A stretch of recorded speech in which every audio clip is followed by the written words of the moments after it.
एक जिंदा सांप राजा की लड़की के पेट में रहता था। सांप ने राजा की लड़की को अपने वश में किया हुआ था। जब रात होती तो वो कुछ देर के लिए राजकुमारी के मुख से बाहर निकलकर जंगल की तरफ चला जाता और सुबह होने से पहले ही वो फिर से उसके अंदर चला जाता।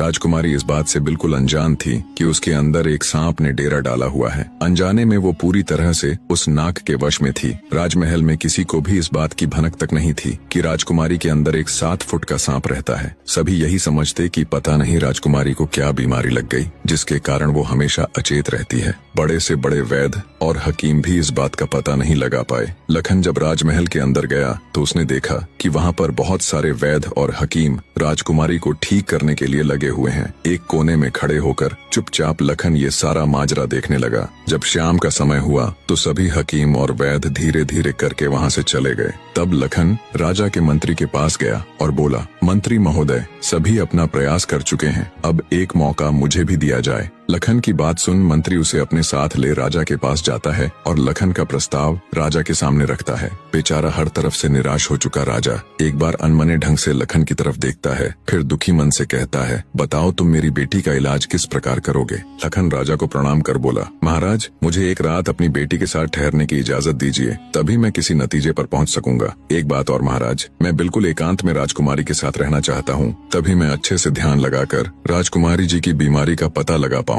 लखन की आत्मविश्वास भरी बातों से राजा के मन में हल्की सी उम्मीद जागी। उसने लखन को रात में राजकुमारी के साथ एकांत में रुकने की इजाजत दे दी। राजा की इजाजत मिलते ही लखन राजकुमारी के कक्ष में गया और उससे कुछ दूर एकदम चुपचाप बैठकर उसे देखने लगा। जैसे ही रात के 12 बजे का समय हुआ तो अचेत अवस्था में पड़ी हुई राजकुमारी के मुंह से सांप बाहर निकला और महल के परिसर से होता हुआ जंगल की ओर चला गया। ये सब देख लखन दंग रह गया। वो बिना कुछ हरकत किए चुपचाप वहीं बैठा रहा। जब रात का आखिरी पहर खत्म होने को आया तब वो सांप वापस लौटा और राजकुमारी चंद्रकला के मुख से होता हुआ पूरा उसके अंदर समा गया। दम साधे लखन ये सारा माजरा देखता रहा। सारा माजरा देख उसे समझते देर न लगी कि राजकुमारी की सारी बीमारी की जड़ ये सांप ही है। सुबह हुई तो राजा चंद्रसेन डर और बेसब्री के मिश्रित भावों के साथ लंबे लंबे कदम रखता हुआ अपने मंत्री के साथ राजकुमारी के कमरे में आया और बेसब्री से उसने लखन से पूछा, बताओ लड़के, तुम किस नतीजे पर पहुँचे? क्या मेरी बेटी ठीक हो जाएगी?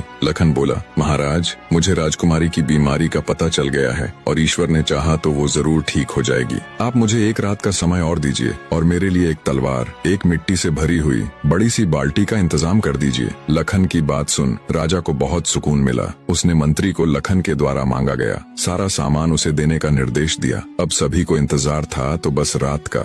राजकुमारी को सांप के चंगुल से मुक्त कराने के लिए लखन रात्रि के आने का बेसब्री से इंतजार कर रहा था। पूरी तैयारी के साथ हाथ में धार धार तलवार लिए लखन राजकुमारी की ओर निगाहें गढ़ाकर उससे कुछ दूरी पर बैठ गया। जैसे ही राजमहल के घड़े ने रात्रि के 12 बजे का घंटा बजाया, वैसे ही फुंफकारता हुआ सांप राजकुमारी के मुख से निकला तो उसके इंतजार में बैठे लखन ने अपनी धार धार तलवार से उस पर तेजी से ऐसा वार किया कि तुरंत सांप 2 टुकड़ों में जमीन पर बिखर गया। लखन ने सांप के दोनों टुकड़ों को उठाकर रेत से भरी बाल्टी के अंदर दबा दिया और सुबह होने से पहले ही बाल्टी समेत मृत सर्प को जंगल में ले जाकर उसे आग के हवाले कर दिया और वापस राजमहल लौट आया। तब तक सुबह होने का समय भी करीब हो चला था। राजमहल जब लखन ने राजकुमारी चंद्रकला को जगाया तो हमेशा अचेत अवस्था में रहने वाली राजकन्या तुरंत उठकर बैठ गई, क्योंकि अब उसके अंदर से वो सर्प निकल चुका था तो उसका प्रभाव भी खत्म हो चुका था। राजकुमारी उठते ही हैरान थी।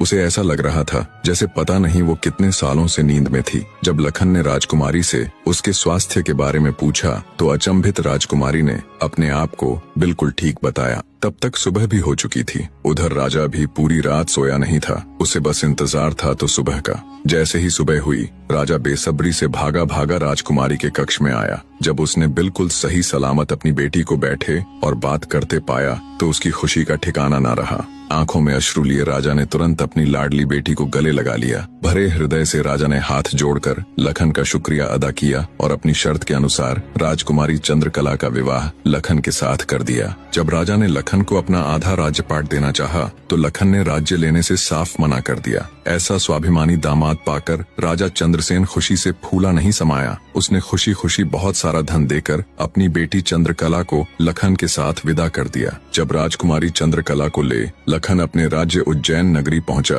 तो उसकी भाभी समेत पूरे परिवार ने उन दोनों का हार्दिक स्वागत किया। लखन खुशी खुशी अपनी नवविवाहिता पत्नी राजकुमारी चंद्रकला के साथ रहने लगा। कुछ ही दिन बाद उज्जैन नगर में एक भव्य समारोह था जिसमें राजकुमारी चंद्रकला भी अपनी भाभी के साथ समारोह देखने गई हुई थी। तभी मेले में दूसरी तरफ से दैत्य दंभिकासुर ने प्रस्थान किया। इतने बड़े दानव को देख समारोह में हड़कंप मच गया। हर कोई अपनी जान बचाने के लिए इधर उधर भाग रहा था। दैत्य को देख राजकुमारी चंद्रकला भी अपनी भाभी के साथ जब समारोह से भागकर जाने लगी, तभी दंभिकासुर की नजर राजकुमारी चंद्रकला पर पड़ गई। राजकुमारी के रूप यौवन को देखते ही दानवराज दंभिकासुर उस पर मोहित हो गया। दैत्य अपने पूरे जीवन काल में बहुत सी स्त्रियों के साथ खेला था, पर आज तक उसने इतनी सुंदर स्त्री कभी नहीं देखी थी। पलक झपकते ही उसने चंद्रकला को उठा लिया और उसे राज्य के बाहर अपनी गुफा में ले गया। राजकुमारी के रूप यौवन पर आसक्त हो दैत्य दंभिकासुर उसे अपनी गुफा में उठा ले जाता है। राजकुमारी चंद्रकला का रो रो कर बुरा हाल था। उस बेचारी की तो किस्मत ही खोटी थी। कितने सालों तक वो उस नाग के चंगुल में फंसी रही। कुछ ही दिन पहले नाग से आजाद हुई थी। सोचा अब जिंदगी अच्छे से गुजरेगी, पर अब दैत्य दंभिकासुर ने उसे अपनी गुफा में ला पटका। न तो उसके आंसू रुकने का नाम ले रहे थे और न वो किस्मत को कोसने से। उसकी मनमोहक सुंदरता से अभिभूत दैत्य ने उसके साथ किसी प्रकार का बल प्रयोग नहीं किया। वह उस अद्भुत नारी को जबरदस्ती नहीं बल्कि उसकी सहमति से प्राप्त करना चाहता था। दंभिकासुर ने राजकुमारी से कहा, या तो तू अपनी मर्जी से मेरे साथ रहने के लिए सहमत हो जा, अन्यथा आजीवन तू ऐसे ही मेरी कैद में सड़ती रहेगी। दैत्य की बात सुन राजकुमारी चंद्रकला गुस्से से रोती हुई बोली, मैं तुम्हारे साथ रहने से पहले मरना पसंद करूंगी, और अगर तुम ये सोचते हो कि तुम मुझे यहाँ उठा लाए तो मैं तुम्हारी हो गई, तो ये तुम्हारी सबसे बड़ी भूल है। मेरा पति मुझे ढूंढते हुए यहाँ जरूर आएगा और वो तुझे छोड़ेगा नहीं। राजकुमारी की बात सुन दंभिकासुर घिनौनी हंसी हंसते हुए बोला, लगता है तुम पागल हो गई हो। मैंने तुम्हें यहाँ 7 तालों के भीतर बंद किया है। यहाँ तक किसी का भी पहुँचना असंभव है, और अगर गलती से कोई यहाँ तुझे ढूंढता हुआ आ भी गया तो मैं उसे एक कीड़े की तरह मसल दूंगा।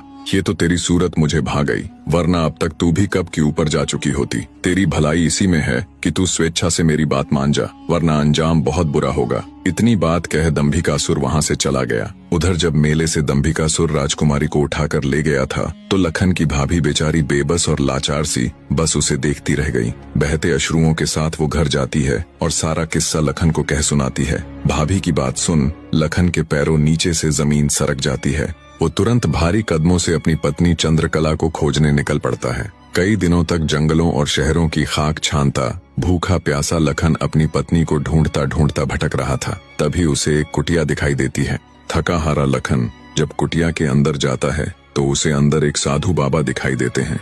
लखन उनको प्रणाम कर वहीं बैठ जाता है। लखन की हालत देख महात्मा जी ने पहले उसे अच्छे से जलपान कराया और फिर बोले, बेटा तुम कौन हो और यहाँ जंगलों में क्यों भटक रहे हो। तब लखन महात्मा जी को अपनी सारी व्यथा कह सुनाता है। लखन की सारी दास्तान सुन महात्मा जी बोले, बेटा तुम जिस राक्षस की बात कर रहे हो उसका नाम दैत्य दंभिकासुर है। वो जहाँ भी जाता है तबाही मचा देता है।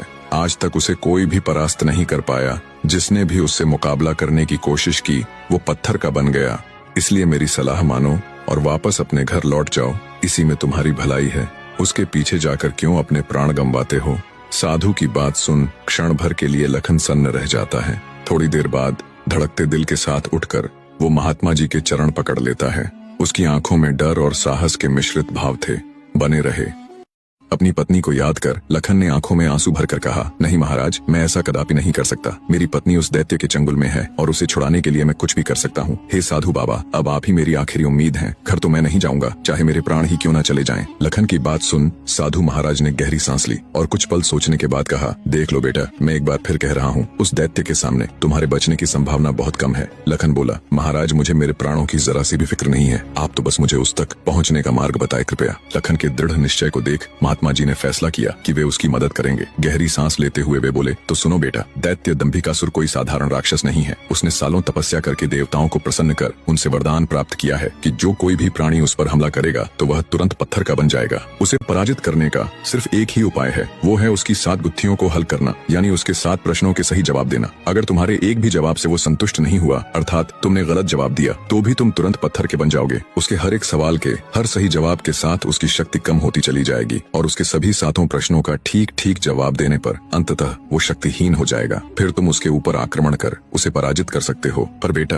वो बिना शक्तियों के भी बहुत बलशाली है, तुम फिर भी उसका मुकाबला नहीं कर पाओगे। महात्मा जी की बात सुन और दैत्य दंभिकासुर को पराजित करने का पूरा उपाय जान। डर की लहर के साथ लखन का पूरा शरीर झंझना जाता है, पर फिर वो अपनी पत्नी को याद कर दैत्य दंभिकासुर के पास जाने का निर्णय लेता है। लखन ने महात्मा जी के चरण छूकर कहा, महाराज मैं तैयार हूँ, कृपया मुझे उस दैत्य के पास जाने का मार्ग बताएं। महात्मा जी ने लखन को आशीर्वाद देते हुए दैत्य दंभिकासुर की गुफा का रास्ता बता दिया। दृढ़ निश्चय कर एक अदम्य जोश के साथ लखन दंभिकासुर की गुफा की ओर चल पड़ता है। कुछ देर तक कठिन यात्रा करने के बाद लखन उस भयानक गुफा के द्वार पर पहुंच जाता है। वह अपनी तलवार निकालकर गर्जना करता है, दंभिकासुर बाहर आ और मेरा सामना कर। लखन की ललकार सुनकर दंभिकासुर गुफा से बाहर आता है और क्रोध में दहाड़ता है, कौन मूर्ख है जो मेरी शांति को भंग कर रहा है। भारी भरकम विशालकाय दानव को देख लखन के पूरे शरीर में सिरहन दौड़ गई। हिम्मत जुटाते हुए लखन बोला, हे दुष्ट राक्षस, मैं उस स्त्री का पति हूँ जिसे तू बलपूर्वक उठाकर लाया है। पूछ तेरे वो 7 सवाल, मैं जवाब देने के लिए तैयार हूँ। सवालों की बात सुन दंभिकासुर चौंक गया, फिर कुछ सोचकर बोला, ओ तो तू उस धूर्त साधु से मिलकर आया है, उसी ने तुझे मेरे रहस्य का पता बताया है। पर अब क्या फायदा, मैं तेरी फूल सी पत्नी को तो कच्चा ही निगल गया हूँ। क्या स्वादिष्ट मांस था उसका। दैत्य दंभिकासुर का इतना कहना था कि लखन अपना आपा खो बैठा और आगे बढ़कर पूरी ताकत के साथ तलवार से दैत्य पर वार किया। लेकिन जैसे ही उसकी तलवार दैत्य को छूती है, देवताओं के वरदान के कारण वो भी तुरंत पत्थर का बन जाता है।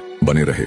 अपनी पत्नी को दानव के चंगुल से छुड़ाने गए लखन को दैत्य दंभिकासुर छल कपट से झूठ बोलकर पत्थर का बना देता है। लखन के पत्थर का बनते ही दैत्य दंभिकासुर जोर जोर से शैतानी हंसी हंसता है। बड़ा आया था मेरी 7 गुत्थियों को सुलझाने वाला। उसकी शैतानी हंसी से सारी वादियां दहल उठती हैं। घिनौनी हंसी हंसता हुआ दंभिकासुर अपनी गुफा में जाता है और राजकुमारी चंद्रकला से कहता है, एक कीड़ा आया था बाहर, कह रहा था तुम्हारा पति है। तुम तो बड़े बड़े दावे कर रही थी कि मेरे पति को जब मालूम चलेगा तो वो मुझे छोड़ेगा नहीं। अरे उसे मसलने के लिए तो मुझे अपने हाथों की भी जरूरत नहीं पड़ी, एक छोटे से झूठ से ही विचलित हो मिट्टी में मिल गया। इतना कह दानव जोर जोर से हंसता है। दंभिकासुर की बात सुन राजकुमारी चंद्रकला एकदम सन्न रह जाती है, मानो उसके शरीर में प्राण ही न हो। कुछ देर बाद जब थोड़ा होश संभाला तो रोती गिड़गिड़ाती हुई राजकुमारी बोली, दुष्ट दानव, क्या किया तूने मेरे पति के साथ। ऐसा नहीं हो सकता, मेरा पति नहीं मर सकता, कह दे कि तूने मुझसे झूठ कहा है। राजकुमारी चंद्रकला की बात सुन दंभिकासुर बोला, मूर्ख स्त्री, तूने मुझे समझ क्या रखा है कि तेरा वो कीड़ा पति मुझे मारेगा। अरे पागल औरत, मैं अमर हूँ, मेरा कोई कुछ नहीं बिगाड़ सकता, मुझे देवताओं से वरदान मिला है। इतना कह दंभिकासुर राजकुमारी के बिल्कुल पास जाकर बोला,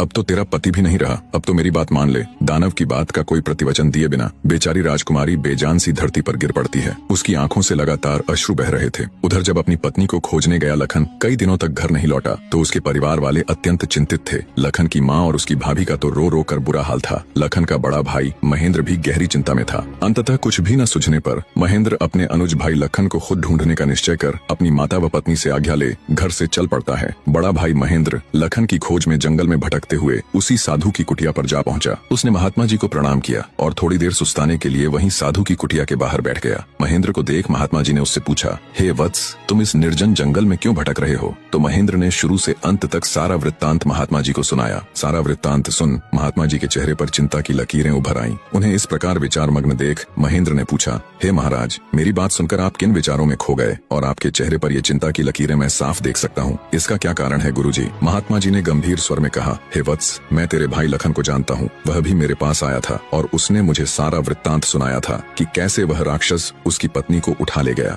महात्मा जी की बात सुनकर महेंद्र एकदम स्तब्ध रह गया। उसकी आंखों में आश्चर्य और चिंता के भाव उभर आए। महेंद्र बोला, तो कहाँ है मेरा अनुज महाराज, वो ठीक तो है, वो घर क्यों नहीं लौट रहा। हे महाराज, कृपया जल्दी से मुझे बताए, मुझसे सब्र नहीं हो रहा। बने रहे।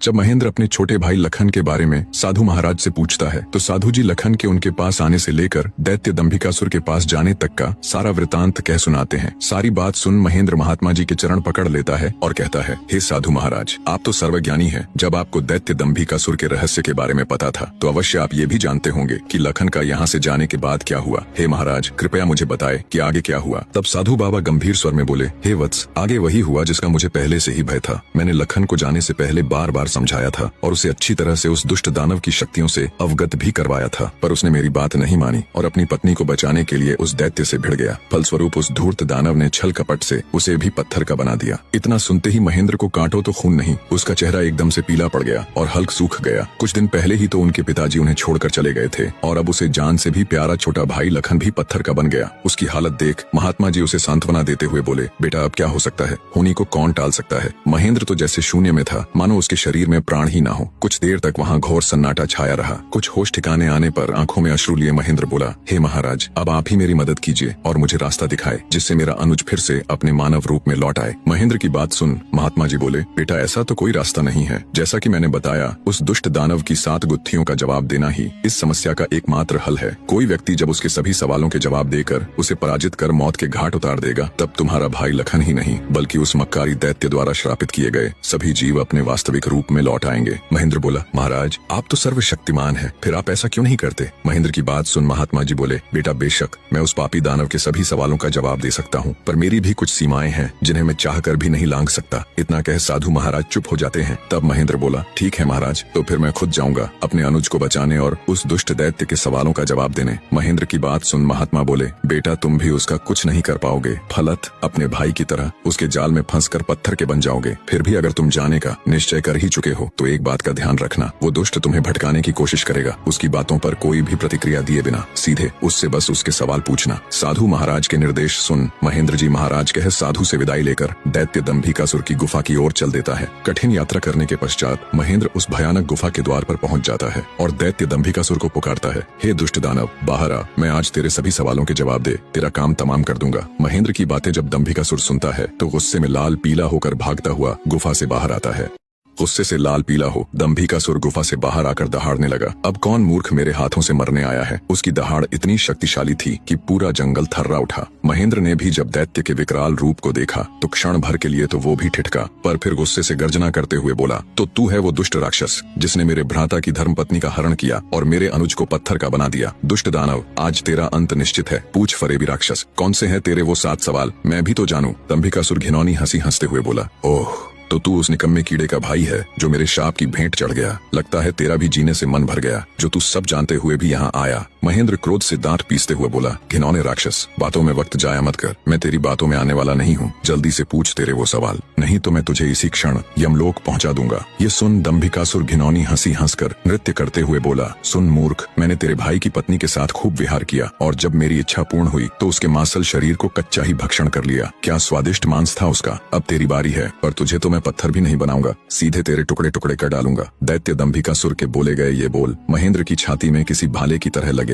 अपने भ्राता की पत्नी के बारे में कहे गए शब्दों से उसके तन बदन में आग लग गई। सब कुछ अच्छे से जानते हुए भी महेंद्र अपने ऊपर काबू नहीं रख सका और दैत्य दंभिकासुर को मारने के लिए तेजी से उसकी तरफ लपका। जैसे ही उसने दैत्य के ऊपर अपनी पूरी ताकत लगा तलवार से वार किया, वैसे ही अपने भाई की तरह पल भर में वो भी पत्थर का बन गया। उसके पत्थर का बनते ही दंभिकासुर हंसते हुए बोला, तुम दोनों भाइयों की किस्मत में यही था कि तुम दोनों युगों युगों तक मेरी गुफा के प्रहरी बनकर रह जाओगे। इतना बुदबुदाकर दंभिकासुर अपनी गुफा में जाता है और राजकुमारी चंद्रकला को भी ये सब बता देता है और कहता है, तेरे दोनों रक्षक तो मेरे सामने ढेर हो गए, अब तू किसकी आस लगाए बैठी है? मूर्ख स्त्री। राजकुमारी चंद्रकला के रो रोकर आंसू सूख चुके थे, अब बचा था तो केवल क्रोध और ज्वाला। जलती हुई आंखों के साथ गुस्से में दहाड़ती हुई राजकुमारी बोली, दुष्ट राक्षस, तू क्यों इतना खुश हो रहा है? मुझे तेरा अंत साफ नजर आ रहा है, देख मेरी आंखों में। राजकुमारी चंद्रकला के तेवर देख और उसकी बात सुन दंभिकासुर विचलित सा हो जाता है और बिना कुछ कहे ही वहाँ से चला जाता है। उधर लखन महेंद्र के घर में तो लखन के न आने से पहले ही मातम पसरा हुआ था।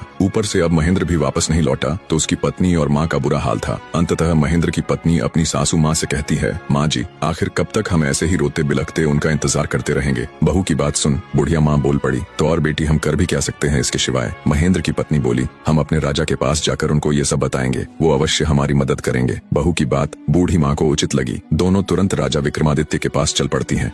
दुखियारी बूढ़ी माँ अपनी बहू को साथ ले राजा विक्रमादित्य के महल की तरफ चल पड़ती है। जब वे दोनों राजमहल के द्वार पर पहुँचे तो पहरेदार उन्हें रोक लेते हैं। तब बुढ़िया माई बोली, बेटा, हम बहुत दुखियारे हैं और बड़ी आस लगाकर महाराज के पास आए हैं। हमारा उनसे मिलना बहुत जरूरी है। उन्हें कुछ देर वहाँ रुकने के लिए कहकर उनमें से एक सिपाही राजमहल के अंदर महाराज विक्रमादित्य के पास जाता है और उन्हें बताता है। राजा विक्रमादित्य बोले, उन्हें तुरंत सम्मान सहित यहाँ ले आओ। जब बुढ़िया और उसकी बहू दरबार में आए तो राजा विक्रमादित्य ने पूछा, कहो माई, क्या तकलीफ है तुम्हें? तब बुढ़िया आंखों में अश्रु लिए अपने साथ बीती सारी घटना महाराज विक्रमादित्य को कह सुनाती है और कहती है, महाराज, अब आप ही हमारी आखिरी उम्मीद हो, हमारी मदद कीजिए राजन। राजा विक्रमादित्य अपने राज्य में घटी इस दुखद घटना से बिल्कुल अनजान थे। बुढ़िया माँ के द्वारा जब उन्हें पता लगता है तो वो थोड़े चिंतित हो जाते हैं और कहते हैं, आप बिल्कुल भी चिंता मत कीजिए माई, आपके बेटे जहाँ कहीं भी होंगे मैं उन्हें खोजकर आप तक सही सलामत लाने की पूरी कोशिश करूंगा। राजा विक्रमादित्य का आश्वासन मिलने पर बुढ़िया माँ और उसकी बहू को कुछ राहत मिलती है। राजा विक्रमादित्य बोले, माई आप अपने घर लौट जाएं। भगवान ने चाहा तो जल्दी ही आपके दोनों बेटे आकर आपसे मिलेंगे। राजा विक्रमादित्य अगले दिन पूरी तैयारी कर अपने घोड़े पर सवार हो निकल पड़ते हैं दैत्य दंभिकासुर के ठिकाने की खोज में। चलते चलते वे भी उस साधु महाराज की कुटिया के पास पहुंच जाते हैं। सोचा कुछ देर सुस्ता लिया जाए। घोड़े से उतरकर जब राजा विक्रमादित्य कुटिया के अंदर जाते हैं तो उन्हें देखते ही महात्मा जी प्रसन्न हो जाते हैं और कहते हैं, आओ विक्रमादित्य, बहुत समय से तुम्हारा ही इंतजार था। साधु महाराज की बात सुन विक्रमादित्य चौंक जाते हैं। असमंजस में वे साधु बाबा के पास गए और उनके चरण छूकर उन्हें प्रणाम करते हुए बोले, हे साधु महाराज, अभी आपने कहा कि आपको मेरा ही इंतजार था। मैं उस बात को समझ नहीं पाया, कृपया मुझे और बताएं।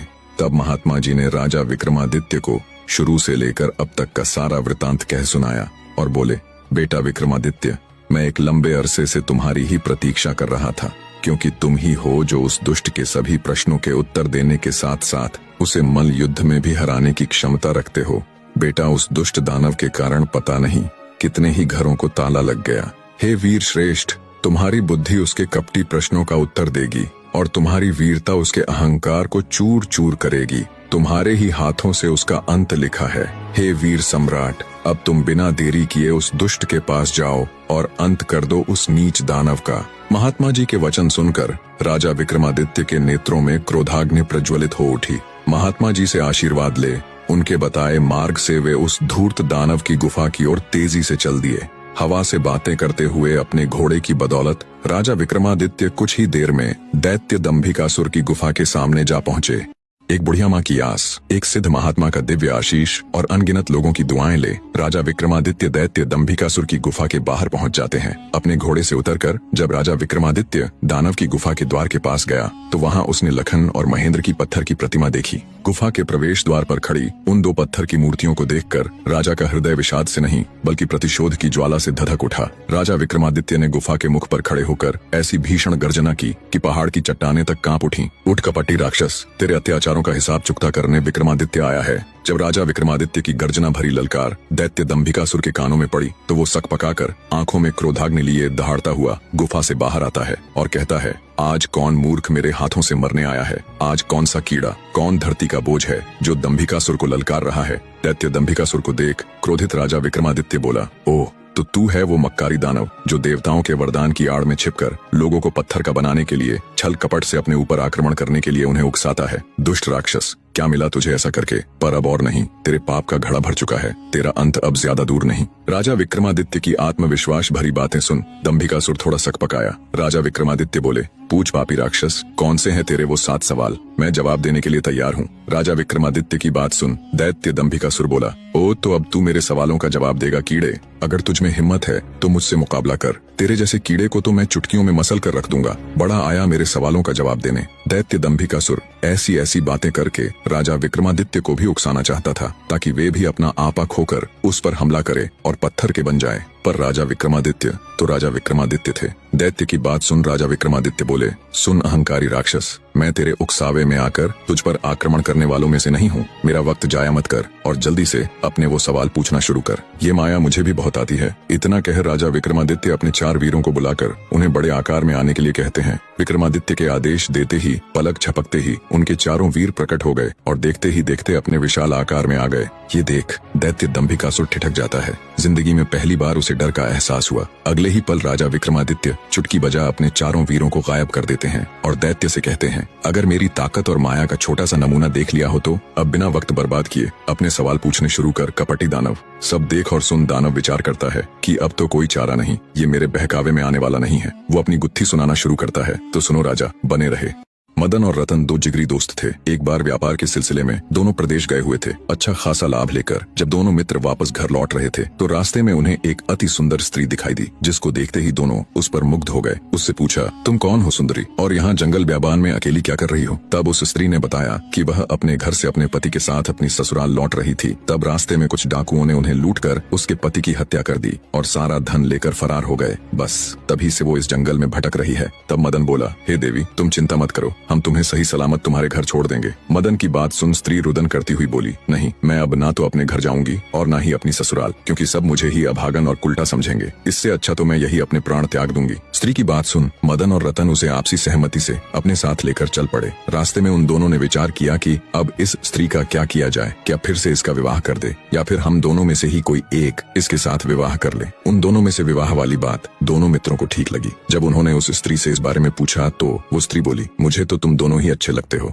ये सुन दोनों मित्र और अधिक उलझन में पड़ गए। अंततः दोनों ने फैसला किया कि पर्ची डाली जाए, जिसका नाम आएगा वो ही इस युवती के साथ विवाह करेगा। पर्ची डाली गई तो सुंदर स्त्री मदन के हिस्से में आई। मदन ने उससे विवाह कर लिया और दोनों अच्छे से अपना जीवन व्यतीत करने लगे। समय का चक्र घुमा और एक संतान होने के बाद मदन किसी दुर्घटना का शिकार हो गया। मदन के मरने के बाद स्त्री रत्न के पास गई और धन व्यापार में अपना हिस्सा मांगने लगी, पर असल में व्यापार और धन में मदन की कोई भागीदारी नहीं थी, तो रतन ने उसे साफ मना कर दिया। राजा विक्रमादित्य पूरे ध्यान से दैत्य दंभिकासुर की ये कहानी सुन रहे थे। आगे दंभिकासुर बोला तो रतन के मना करने पर वो स्त्री राज दरबार में पेश हो गई। राजा ने जब दोनों पक्षों की बात सुनी तो रतन के हक में फैसला सुनाया और बोला, रतन की दौलत में स्त्री का कोई हक नहीं है। इतनी कहानी कह दैत्य दंभिकासुर राजा विक्रमादित्य से बोला, बता क्या उस राजा का फैसला सही था। दैत्य की बात सुन राजा विक्रमादित्य हल्के से मुस्कुराते हुए बोले, नहीं, अगर मैं उस राजा की जगह होता तो मैं निर्णय लेता कि उस स्त्री को रतन की दौलत में से हक मिलना चाहिए। दैत्य बोला, ऐसा क्यों? राजा विक्रमादित्य बोले, भले ही मदन के भाग में वो स्त्री पर्ची पर उसका नाम आने से आई थी, पर एक प्रकार से वह संपत्ति तो दोनों की ही बराबर थी, इसलिए उस स्त्री को बिल्कुल उत्तराधिकार है रत्न की संपत्ति में हिस्सा मांगने का।